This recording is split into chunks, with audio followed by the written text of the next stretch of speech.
Esengo ya bokuta na bino baimboka mokolo lelo na tina kosola mambi etali mboka ndenge na bakabino tango isote kawele elilia di banki na sali kasa émission ya baimboka pona mboka oyo epesa kabine ba information ya solo oyo epesa kabine ba information ya bongo fiable na engumba ya République démocratique du Congo na kanta solo ete mikolo eleki ya donc koloba mercredi to chaque bon quoi moi mboka Albert Moleka na tina kosola likambo etali état de siège na kanta boyokaki toyokaki pe ba commentaire na bino lelo tokangi ngolo na ba poil na ye tokosola su mambi etali état de siège tokosola su likambo etali code numérique pe kokamba mala mwana mboka eberan tala mama likambo ya mokolo lelo pe actualité mosusu boyebi solo mwana mboka Félix Tshisekedi aseki mon koto ntsaba to bebo kuna na est na tina ya kopesa message ya kimia ete moto nyonso oyo akotelemela mboka akokutana na FARDC. En tout cas, il y a des messages moko tokomeka ko analyser yango na kimia nyonso elongo na mwana mboka India Omari force ponga lelo na komwa lolenge na représenter ete nazo yebate bon na benga ye na kombo ni soit na lobake membre du bureau politique to na loba communicateur à majorité malobomboka yo mwana mboka matondo na yo mbote nano ndeko madilu eloko ya liboso mbote pe pai ya baoyo bazolanda biso parce que nazalaka mingi na respect mpona bato baolanda biso bana kisasa oyo ya bino yeyo te ndeko na bino India Omari yeyo sikoyo moi en forme mais okemba mbang bala moko bon mwana mboka India Omari mwana mboka po soki na luna zonga na ndenga kala communicateur ya FCC cadre ya PPRD mais sikawa na ebite to continuer le lenge wana to yo moko milobela nano avanga na kende na ndenga mosusu bon outi ko sala présentation na kanisi ke non tozaka na lolenge oyo présentation ezali ya solo nazali moko ya bakambi ya organisation politique au babengi PPRD nazali membre ya bureau politique nazali pe communicateur ya FCC donc tozali pe jusqu'à preuve du contraire tozali na majorité ndengo tukoloba awa majorité ba bukaka yango kunde motu ne kokende na mbango te nde motu na ngai na tuno FCC za wapi lelo soko boyebisa biso to boyebisa ba imboka ba kolanda na bokebi FCC eza wapi bon bozwi mikano oyebi biso to waka bato ba respectaka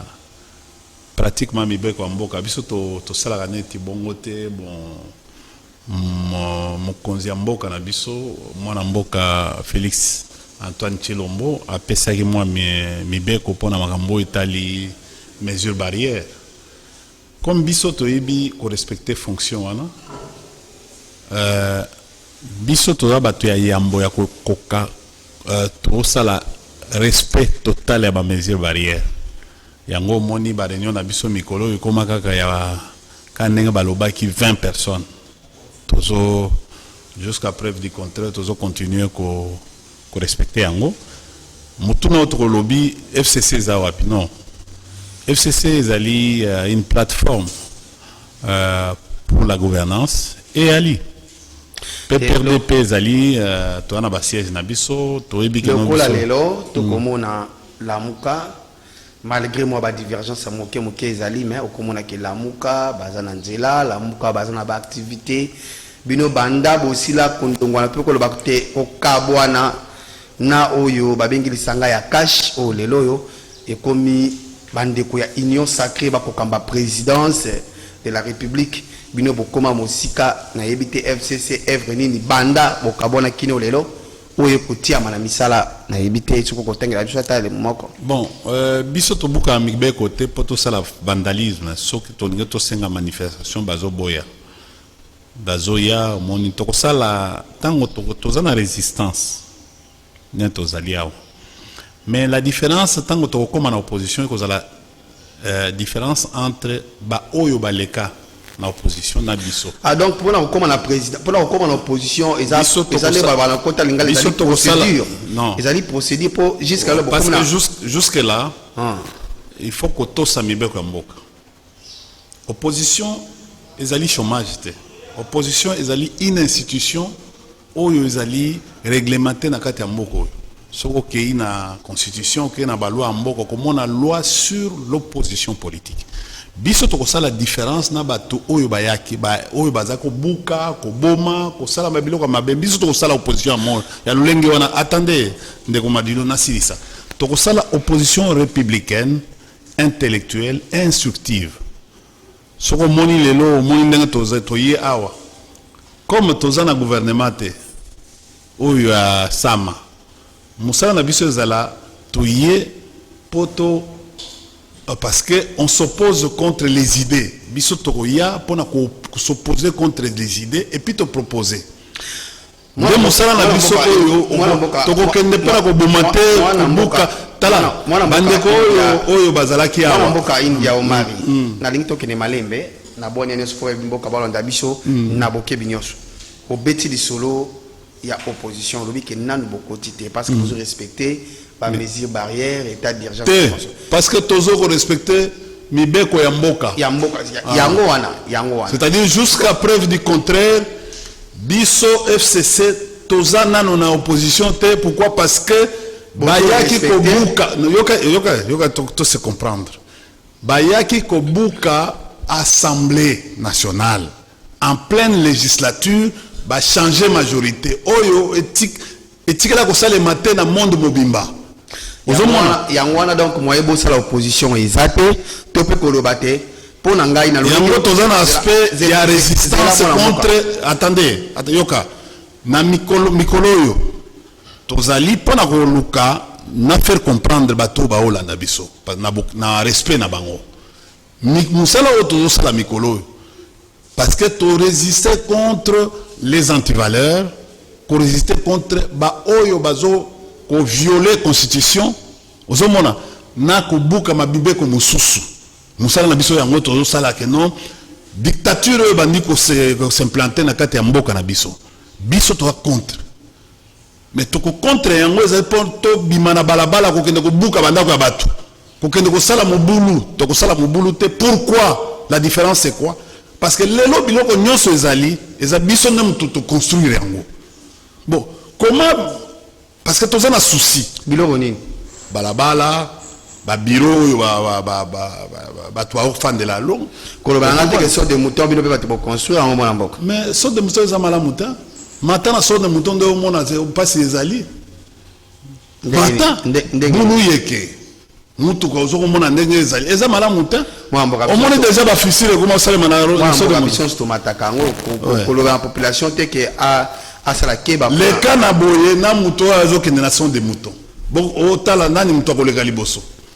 yo keka ozaka vert na muto azo kende tamsusu yene muto ko comme avant pourquoi parce que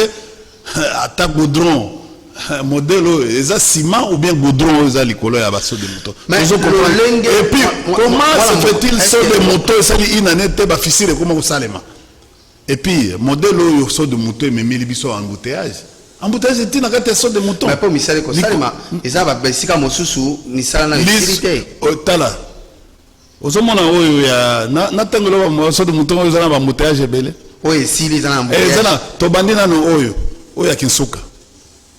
Na ebite soko gomela so de mouton wana parce que embouteillage eza likolo or okoko fa ko telema na so de mouton eza pont.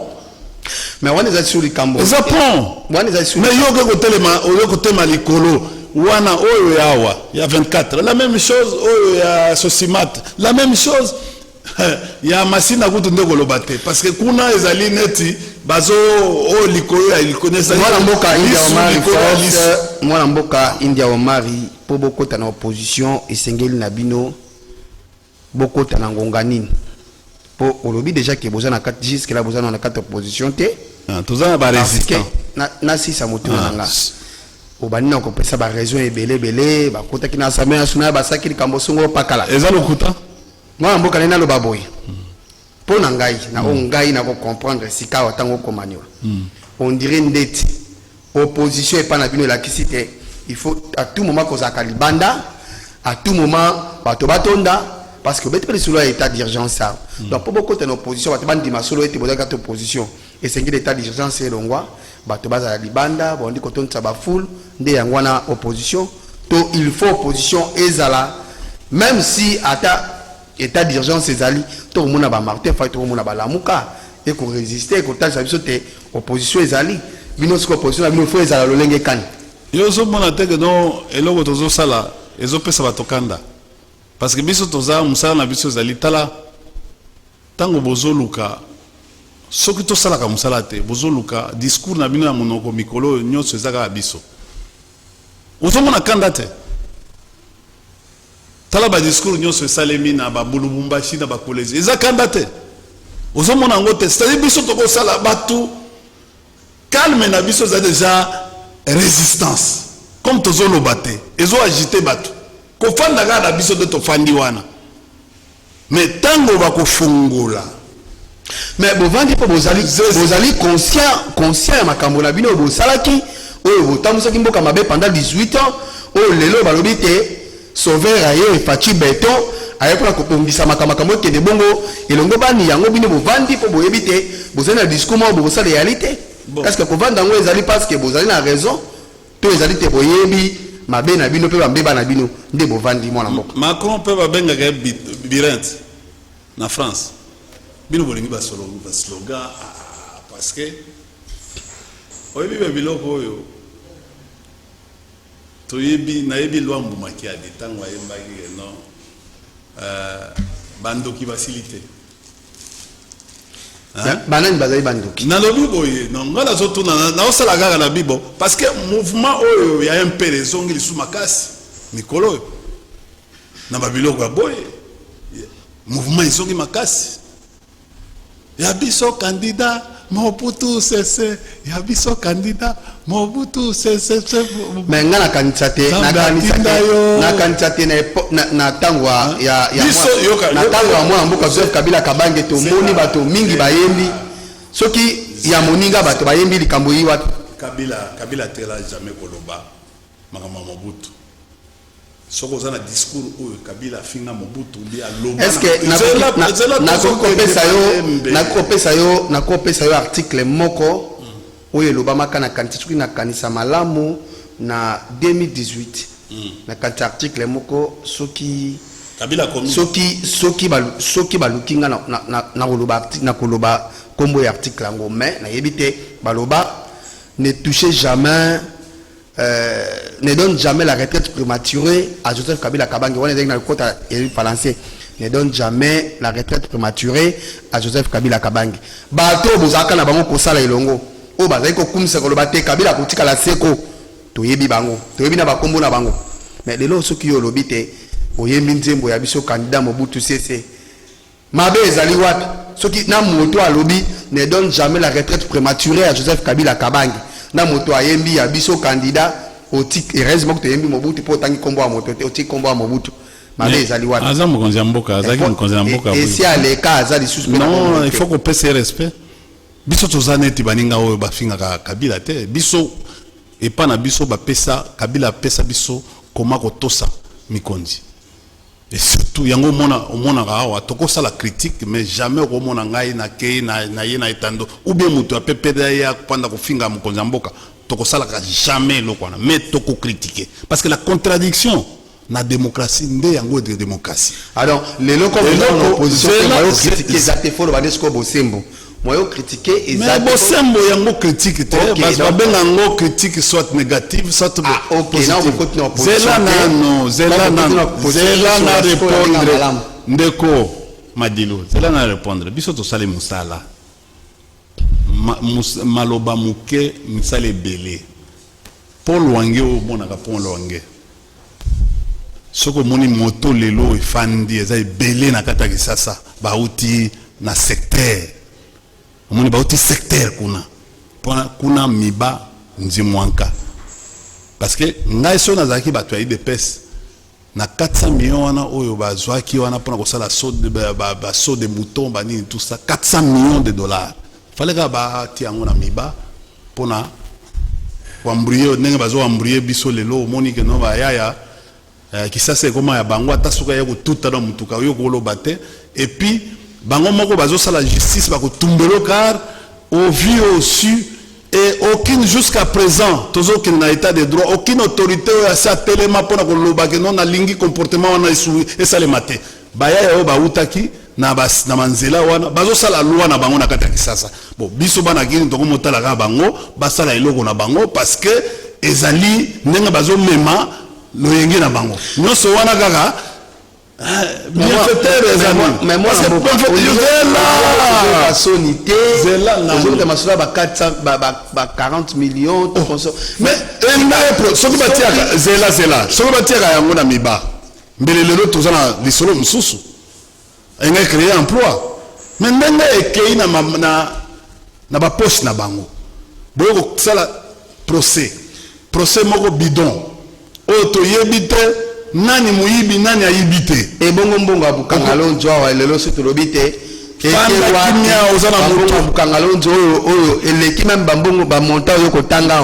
bato bazwi batina libenga na bango mbongo ya baimboka batina libenga na bango lelo bakomi kolandela bango sika yo komona ngo te yo kobeta kama masolo ba 40 millions oyo ekendaki na nini boye mais oyo abino moko na ebite ko kata soni te kobeta lisolo ngo mola mboka India ngana zo comprendre te tokobeta masolo alukanga lonzo soko lingi parce que ozana moto oyo ayebi makambo wana oyo azao ezala malamu po baimboka malala parce que ngana zo linga pe dossier ya John Tumba ministre oyo zaki ba levaki déjà immunité pourquoi procureur dit lelo azo traîner mu John Tumba parce qu'il s'appelle Tumba oyo bozo linga susuko ko fungola dossier wana tozana dossier mususu ya madame oyo ba na ebité so ba kosela ki so ba nini oyo ba pétrole ya Bundebula tout ça avec tout ça oyo ya pétrole wana 12 millions en commission faut ba fungola dossier tozana dossier ande ko na biso eteni longondo pona nini kaka il faut kaka pe perdre ndebo boyela nini nake lisusu oyebi makambo ya milisi ya Kingabwa Pierre Mutanga ayo boza ba film bino ba journaliste bokena couvrir aza wapi te lelo biso to mona ba film na biso que non tozana tola ba film belé kala mingi te tozana problème ya code numérique après RAM toyande ndenda na lobi boy kala mingi te tozo fongola dossier ya code numérique tokenda malembe yo kana bien pour te dire ceci que non Bukangalo c'est un problème te matata aza elombe baki maka justice te il faut affronter justice mais justice il faut la justice norme matata zaki premier ministre aye moko lelo andimi aya mais bosala justice yango il paraît bateki Bukangalonzo oye bien que Bukangalonzo bateki yango na 150 millions il paraît mais va sous-évaluer valeur ya Bukangalonzo alors pour na sala ba bruit ko victimiser ko sakana na opinion parce que zela qui kobeta le sola nungu non mais nungu yango otokoloba awa pourquoi toyoka ki awa ndeko na biso kapiamba alobi que non ministre Bakonga akimi bakangi na 2 millions de dollars mais tu comprendre le temps au procès et hier mais batikala jamais koloba makamba 2 millions balobika ka 30 000 or 30 000 ezali ya nani 30 000 ezalaki ya mwana bakuti na saki ya mwana ya Bakonga bon bazo punir condamner Bakonga lelo soto lingi to landa parce que Bakonga za mutu na bango ya union sacrée condamner Bakonga sur base ya infraction nini ezoye banate quand il y a un blanchissement dans les Yabanini, Bakonga se retrouvait parce qu'il a un propriétaire à l'école.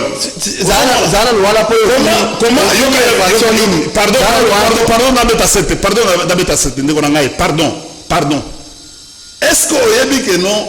non, Bakonga parmi Bato va détailler la loi sur le blanchissement, Bakonga Azati, il n'est pas cité. C'est la loi. Me condamner, et puis de deux. Bakonga aza côté mais côté bopinire 3 ans mwana na ye oyo azali hôtel bopinire 6 mois omoni teke no madi bulu yeke kaka makambo na bino justice tango tozoloba olobi makambo ya bakonga olobi te makonga bapini olobi te infraction ya bakonga ekomwana te ntango koyoka balobi te bakonga aseno remise reprise te na donc aseno remise reprise te na ministre entrant ntango ya koluka akima kokima yango mpe kotala te akei na moi te pole boye bato bakomona ye te mwana mboka akei na condition nini condition nanu ya akendeli yo omoni teke oyo azali ministre ya kati ya mboka akoki kokenda balolenge wana te omoni teke esengelaki te asimbama nanu na infraction wana ya liboso ministre ya mboka akoki kolongwa lolenge wana te ye alongwaki par rapport a bakestion oyo kotuna lolenge bakangaki na infraction nini nazo pesa yo eya Kapiamba aza na IDPS ye muto batindaki ye mpona kolobake no bakonga bakangi ye na 2 millions mpona nini kabakoneli Kapiamba alakisi biso vérité wa 2 millions te parce que on a jeté l'opprobre on voulait aza agent mpona kosimbisa bato touche de la même manière oyo makambo ya manjolo makambo ya matata ozomona alobi mais biso tolingaki congolais azali na besoin amona mbongo wana ya 2 millions wana parce que 2 millions ezali système mibale ya Masaro ozomona Masaro asali système ye na mwana na ye ya 900 000 ozomona 900 000 fois 2 plus 2 mipiko ça fait 2 millions biso souci na biso ezali nini toyeba musido parce que procès wana eleki kaka boye expéditive ozoma na justice wana eza expéditive procès zali expéditif to comprendre ba procès na bino modèle wa lolenge ya ba procès oyo tozo comprendre la mote souci na biso zali nini makambo ya bukongolo biso to ndimi mais Ados Ndombasi vous comprenez Ados Ndombasi azali mutu na bino ya la mukati mais alobi auti bukangalonzo na commission parlementaire balobi oyo bino bozolo bate mais sikoyo bolingo koloba makambo matata sur base de quoi parce que il y a quand même des rapports il y a ba KPMG il y a ba grand audit internationaux mais est-ce que ozomona teke makambo tozoko mona nyamu c'est comme si ndeko na biso ya IGF baza c'est comme net moi machine moko hein une police politicienne pona ko attaquer bato baza na ngambo lelo ndeko tozali awo je pense que l'IGF va aller contrôler mutuna massa na ngai Berand pour ministère ya numérique eza na l'arte mais massa wana ndenge nini ako aza ministre tokota kuna wala mboka organiser colloque ndenge nini tokota kuna baimboka bino nyonso uti na budget nini baimboka bino bato bwana ndabise boke nyonso na sebilo te mokolo wa lelo toyambi mwana mboka India Omari oyo azali bongo membre du bureau politique abina bakisa sous communicateur et moi abina bakisa lisusu mais nazala kaka puis doyen bon doyen ya ba communicateur doyen ya ba communicateur donc doyen pe ya banani ya ba comment on l'appelle en passant doyen pe ya ba Papi Tamba c'est mon collègue donc vous a j'ai dit génération moko non attendez attendez mais on a un frangin que ce soit hier que ce soit Yves Kisombe que ce soit Yves Kisombe Franklin baza ba pire ba leki na nga ba mutamba ba ni tout ça baza ba pire ce sont mes collègues donc ba na ba mutamba OK donc na ba junior Madiela baza belé ba lobo ba petit na ba papa Sori Mubenga baza belé ko tikanga ina continuer na toujours s'adresser na ba ba petit na ngai ba Nkanga Patrick Nkanga baza belé OK na ba Patrick Nkanga ba Dantalwe baza belé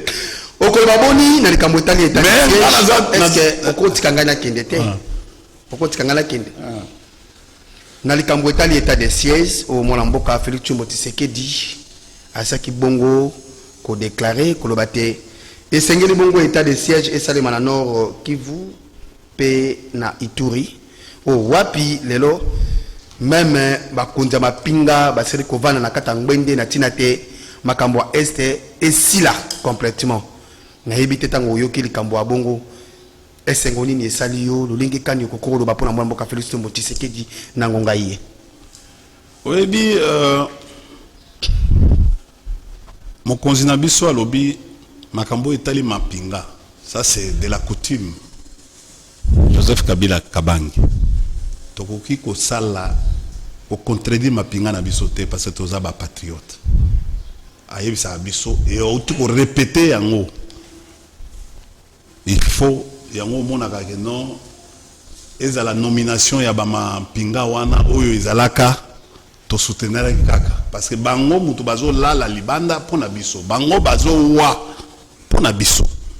biso tokotika la komona jamais mutu ya PPRD ou FCC a critiqué un général ou un colonel ou un caporal. Jamais kokutika kusala mahona parce que lobi balobaki que non batu wana batu na bino wana lelo na bato yoka bazalo bongisaka mwa malamu tolakana bato te ndenge na yambi yo ndenge na koyamba bandeko mosusu donc tolakana bato zala calme kendaka malembe bato wana c'est comme si ndenge ngana yo tozali na affrontement tozali na affrontement te mitune eza yanga biyano ezali ya yo mais eza discussion malembe nanga ite ngana kotuna mituna bayimboka basi akokwa biyano na ndenge esengeli yoka batu na biso wana ba batu ko encourager biso to faut encourager bango mama pinga police na armée eza batu na biso bande na biso parce que ba uti ba civil ezaka sokoto baza pe na makila neti biso mais bango bazola la libanda pona biso pona ko kengela biso toza na beaucoup de respect faut qu'on a beaucoup de respect na bango mokonzi mboka asali mabeta tango omoni a déclaré à Salio Babengango proclamer l'état de siège ou l'état d'urgence. Il y a peu ma bête, ils ont répondre dans l'article de la Constitution au Babengi, article 85. Qui toque. Mais il faut tout l'entendre, ma mibeko. Outre soutien à biso. Problème à biso, c'est tout respecter l'enge Constitution lobby. Constitution lobby, boye. En cas il y a interruption, il y a bon fonctionnement, il y a une institution, même locale. Même, il faut que Mokonzi Mboka ou soit a déclaré sur toute l'étendue de la République état d'urgence ou état de siège. Ou soit une partie a proclamé état de siège. Ndenga utuko salama qui toque. Mais à l'objet de la Constitution, il faut conformément à l'article 144 et 145. Donc il faut l'andamibeko. Article 144 l'obini. Balobi boye, aussitôt que le président Mokonzi Mabiso Mboka a proclamé état de siège, il faut automatiquement Parlement et Koto. C'est-à-dire Assemblée nationale, le Sénat va se réunir pour batala makambo yango. Ce qui tokei na suka balobi boye avant mokonzi azwa mokoloto, c'est-à-dire signature na ye. Il faut loi oyo eko fixer modalité ya application ya état de siège. Les loi wana et monanité. Est-ce que babouki ou bien baboukite? Malgré biso tolobi, toza to sepeli. Obi na uto tangelo article 85, o to benga ngona droit in fine. Toza pen article 144, article 145. Oyo il faut se conformer à l'article 116 pour na parlement et se réunir. Est-ce que le Parlement se réunit? Et se réunit Nantes. Est-ce que la loi il y a modalité d'application et Zali pour se conformer à ma décision? Attendez, dans ma mesure, Mokonzi Mboka au Salem, à Osala, et Salemité. Bon, ton limite, pour na ndenge babengi parce que babengi yango état d'urgence mwana mboka état de siège état yoka ezali état de siège na moment oyo eza comme le état d'urgence na sens que tango bato bakowa mwana mboka tango batali te amoni na ngonga oyo esengeli te parlement esangana bato basangana mpo baloba makambo ekokuwa ngonga ekomi likambo moko boye ekomi urgent il faut likambo esalema est-ce que mabe ezali wapi soki esalamine kwa état d'urgence oyo tobengi lelo oyo babenga ngo état de attention toza na état de droit lelo tokomomona yango état de droit elongwe na état de droit ekoma état du maire osala ndenge yo olingi biloko yango tokomona na kolosite omoni na koeli omoni nini na kolosite bondimi ke boviolete mais bondimi bino moko eza ngai te bolobi ke non bon toviole banani eza kaka mokolo eza na ezotambola ozomona yango te mwana mboka india omari video wana ezocircule partout bondimi bino moko ke non boviole nazozela nde procureur ase saisir procureur ya cour constitutionnelle ase saisir na phrase wana mwana mboka india omari osepeli mais biso yoka na biso mais biso tosepeli na makambo ya état de siège parce que mosala mapinga ezokosala eza mpona biso toza biso bato ya fcc tokose prononcer ke tolingi kimia tolingi mpe mosala oyo tokoencourage ezala na biloko ezala na mai ezala na renseignement mpona baennemi na biso il faut tosala eloko tozosenga nde tata mokonzi abunda mpo baleve mesure embargo ya achat d'armes parce que bino botikaka hein yoka oyo bino botikaka kino lelo totika ndenge nini kasi bayinaki mokonzi ji kaka le rais mwana mboka le président de président nalingi loba boye nalingi mwana mboka totika nini biso mutu toyebisa ye communauté internationale po tosomba manduki te likambo ya mbango toyebi yango kobanda mwana mboka Joseph Kabila azalaki na bokonzi likambo ya kosomba minduki te avant même ye ezali bandi na Kabila père likambo te mwana mboka pa kosomba pe mikumba nyonso alati wana mokongo est-ce que biso to nalingi oloba bakomonela biso limbisa ngai pesa mokasi ya silisa pesa nga maloba langa na silisa mais bozoboyela biso bolingi kotindela biso pesa nga maloba langa na silisa kesa nga malamu mingi mwana mboka Félix Tshisekedi tosepeli po ete kotambusa mboka malamu tomoni ba état de siège nalingi na ngonga ye osunga biso lokola ndenge basalaki likambo ya système ya embargo na nzela na yo na kanisa te na kanisa te na nzela na yo likambo ya embargo yo ekosila ekoyede éponge même kobanda ava biso même tokota na pouvoir kino lelo tozalaka na système ya embargo mais na nzela na yo okolongola biso na kati ya passion ekosala mwa malamu mpo moni bakobenge beton donc aye mpo asala te makambo nyonso wana esala nini emeka kosila mwa mboka pourquoi ozala ta mwa reconnaissant te na mwa makambo moke kosalema ngai nazo comprendre te ngai na proposer na lobi boye ke mokonzi na biso ya mboka c'est awa olobaki awa ngai nazoloba mpe nazo proposer na soutenir action ya état de siège très bien comme patriote ndenge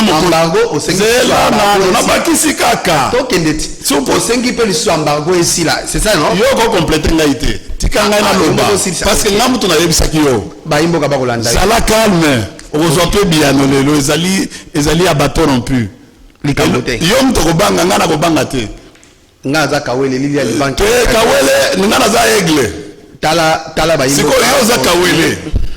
mais aigle azalaki omoni place hélicoptère ezalaki koatterrir ngai nazalaki wana mpe nazotala oyo eza bosolo ete okobundalanga te mituna eza yanga okei na likambo ya mbango nasepeli mingi na likambo ya mbango ndenge olobi te yangonabiye kolonga etumba ozala na nkele oyo biso na lingala yo oyebi lingala nkele kele ezali nini il faut bato ennemi wana ezala Rwanda ezala Uganda ezala bamboka oyo baza kolukela biso baproblème babanga biso à partir ya nkele ozomona omoni lelo touti na 7e armée oyo tozalaki puissance africaine tokomi na 11e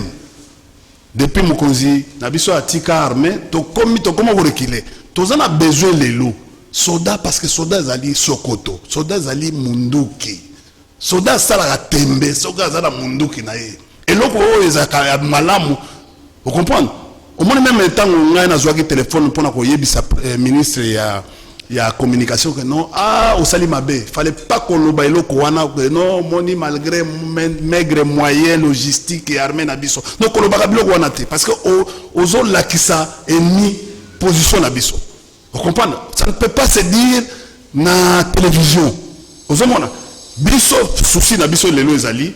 communauté internationale et sali sa biso. Nandenge papa mokonzi azali ba lever embargo ya kosomba manduki. Soki tosombi manduki guerre wana tokozwana par exemple na pepo oya ba soda opesika likanisa malamu bala moko ya kozonga pona kotuna yo to beti na set to beti likolo to beti na set to beti likolo parce que ça place ba ngomba olobi outi koloba wa likambo ya ba achat d'armes. Donc c'est comme si on dirait des choses dans minduki penza ya solo te pona ko faire face na bangundi na biso mais sika motuna na tuna yo ko banda Joseph Kabila Kabangi yo la taga ila mbona ngozali wana kotela seku na seku na lingi otikangai na sisa ko banda Joseph Kabila Kabangi to yo kakatango noso ba groupe ya armée okoza na idée peut-être okoza na idée on les ango question un peu pertinente koloba okoza na idée ya ko isa biso bandeko to yo kaka ba groupe ya ba armée ba rebelle tout consort minduki wala ni so ba somba kana ba sa ko kwango wapi po biso de somba raté c'est vrai embargo ezali mais bandeko wana à tout moment zomona bazana ba minduki ba ko kimisa peut-être ba bandeko na biso musu bazwa kango wapi peut-être bozana idée po bino bato banda pouvoir ngo liboso oko yeba mwa moke olingo ko tsanga na kati ya secret militaire tango bato basalaka ba biloko na bango ya ba renseignement kanga ma armée si ba ko yeba ngai mikolo na utuko yoka na ko pesa yoka exemple na utuko yoka ke no mbongo na biso ba américain FBI na travers ba moni mbongo batindaki na Congo et se retrouver na Zambie na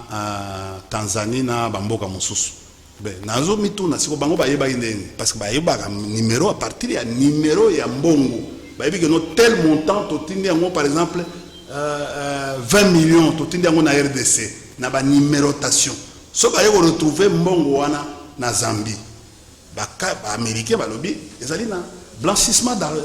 ya mbongo izo salema na mboka boy yango monaki ba commission wana bayaki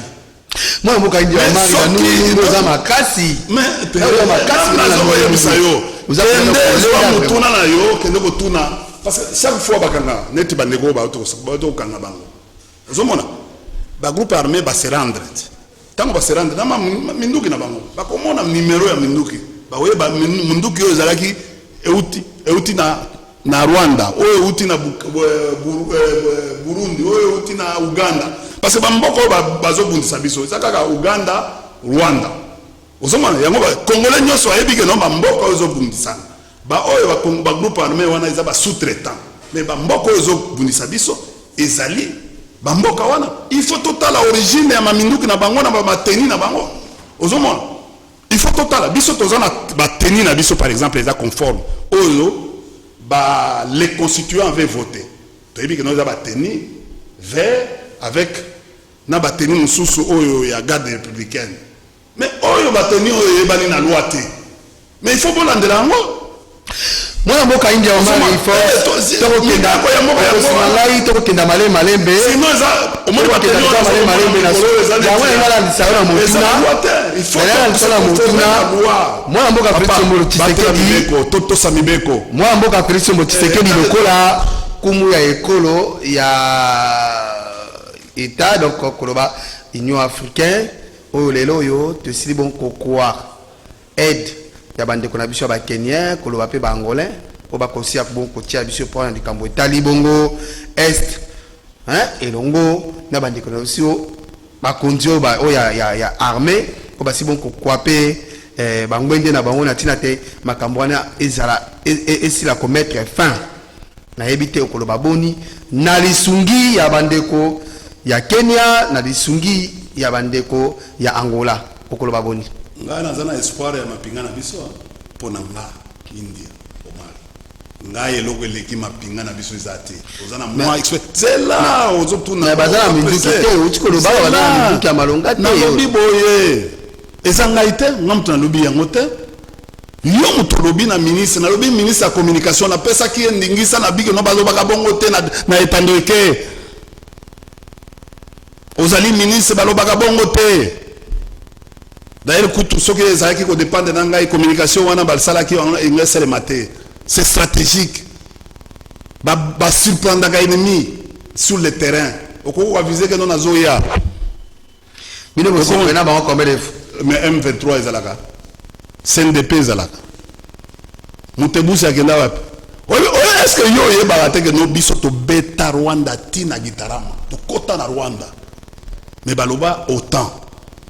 tokota na Rwanda na Gitarama na toleki na Kamanyola tokota tozwa butu na bantaba na basoso soki ezalaki ba États-Unis te boloba non kobondela mbele leta mosusu babiloko oyo ngesila déjà wana violation non mais violation bango bazokosala biso na este wana banani baza la base ya koboma biso ka bangoti il faut toloba na tubosolo banani bamemeli biso tango ozokomona Rwanda komi na usine ya transformation ya coltan ya or akoma parmi les premiers producteurs ya or mondial bango bazala or euti wapi nga moko tango nazalaki na ICCN tokanga bango na bagorille babebe gorille lelo bazo créer insécurité pa na biso po ba touriste ba kendete yo ebi que non oyebi na recette à Rwanda recette touristique à combien biso tona ba parc so combien ba parc net virunga wana c'est plus que la Gécamine le Kenya wana et vivra kana nini et vivra kana tourisme on a eu un mboka India au Mali armé na biso potoko kende na bazo insécuriser kala mosala ka tourisme pa na bango bazo ka misolo Uganda yoka pardon wana na yandu kaka ya code Uganda zo sala lelo na recette touristique plus de 1 milliard et quelque autres en ont besoin ya pona nini insécurité za pa na biso moyen touriste a utapoto a côté sa misolo parce que le tourisme crée l'emploi vous avez vu azo kende kuna kotala gorille kuna ke kogoya ko awa bango baso se plena ndeko babiloko non tout ça Kenya tout ça la Monisco awa ça fait 30 combien 20 ans bango mutu bazoka mbongo ebele bon siko contraire ya biso na bandeko na biso wana eza combien soda moko il paraît soki 2000 soki bon na lingina kokota eloko wana te même Monisco oyo asozo mbongo ebele est-ce que oyebi dette oyo toza nango vis-à-vis ya Monisco biso tolobaki no Monisco akende parce que tozo merci chaque mois merci est-ce que to komi kaka na 2 minutes tikanga ina so yeba ke no Monisco tozo futa mbongo azo sala biso ba musala pamba te tozo futa mbongo to futaka et puis même ceux qui te foutent les autres ba génération ba ko ya ba ko futa les sous merci moi mboka ya ba lever la embargo okomona amena biso si sana émission lelo okoloba boni na tina etali projet ya mona mboka Iberan na tina etali code numérique pour kamingi tawa projet wana kokota na assemblée nationale pour ba adopter yango EFC abongo ko tiama na musala li cantonal liboni na tango ya mokepe to aussi ces émission ndeko d'abord koloko wana ezali arbitraire c'est de l'arbitraire eza koloko moko eza illégal ndeko Tony moi batango azaki député atiaki déjà loi proposition ya loi atiaki déjà yango mais comment ministre aza na ba attribution te parce que attribution ti lelo soko ke na journal officiel ko mona attribution ya ministre ya numérique ti mais tozongi susu na système ya RAM parce que code wana ikobisa susu misolo et pas il y a la population biso mutu kaka tozongi code numérique vous comprenez et puis code numérique va faire la code numérique wana et pour embrouiller même le ministère ya pétentique et cause la problème na minute tout ça comprendre les copes et la cope le président Bosso doit nous dire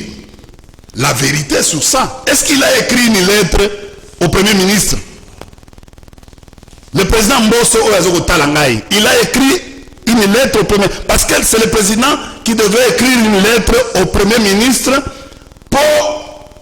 basala yango ba défendre yango au niveau ya conseil des ministres avant que pardon nazolo ba iloko malonga yango to kosenga parce que toza na jurisprudence problème na biso ezali ya makasi affaire tunda yango ebimite affaire tunda ebimi yango eyebe na pété IGF il faut okende otala koloka yango esalemi na mbongo nini mbongo yango euti na wapi okozonga mokolo lendi okozonga mokolo lendi tosola mambi omone biloko bozokoya kokata émission po tengola biso ekomi ndeko ezali comprendre te comment même Mbosso, le président Mbosso doit se fâcher contre ça à faire l'attribution et qu'on s'ala na loi wana et qu'on dit déjà que c'est ça les mains qu'on na colloque maintenant le ministre peut faire ça maintenant na mboka na candidature on va qui tunda tokozonga mokolo lendi pour to sisa émission